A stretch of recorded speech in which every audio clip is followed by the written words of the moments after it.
සියලු දෙනාටම සුබ දවසක්. ඉතින් අද අපි කතා කරන්න බලාපොරොත්තු වෙන පාඩම තමයි present perfect.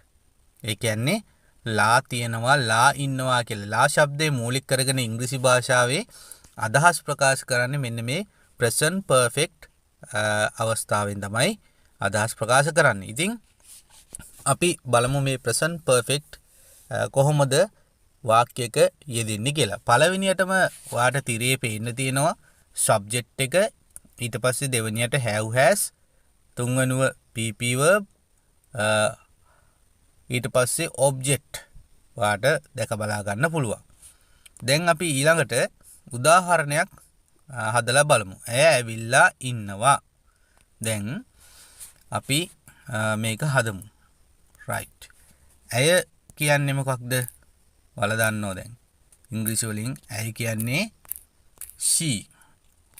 ඊට පස්සේ බලන්න දැන් දෙවෙනියට දාන්න ඕනේ have has දෙන්න එක්කෙනෙක්. එතකොට අපි ඇය කියන්නේ ඒක වචන, ඒ නිසා භාවිතා කරන්න ඕනේ has කියන ව්‍යාකරණය. she has.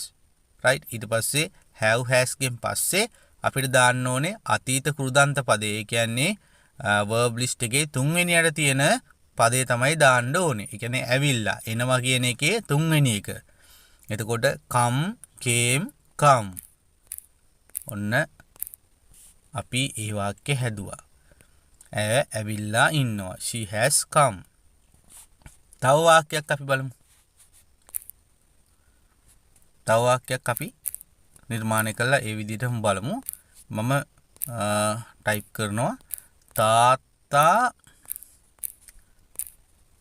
වැඩ කරලා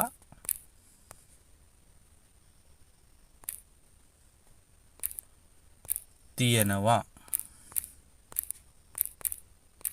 හරි. දැන් ඔන්න අපේ ඊළඟ වාක්‍යය තමයි තාත්තා වැඩ කරලා තියෙනවා. දැන් ඔබට පේනවා වාක්‍ය. දැන් අපි ඉංග්‍රීසියෙන් නිර්මාණය කරලා බලමු. තාත්තට අපි ඉංග්‍රීසියෙන් කියන්නේ මොකක්ද? father. තාත්තා ඒක වචනද බහු වචනද? තාත්තා ඒක වචනද බහු වචනද?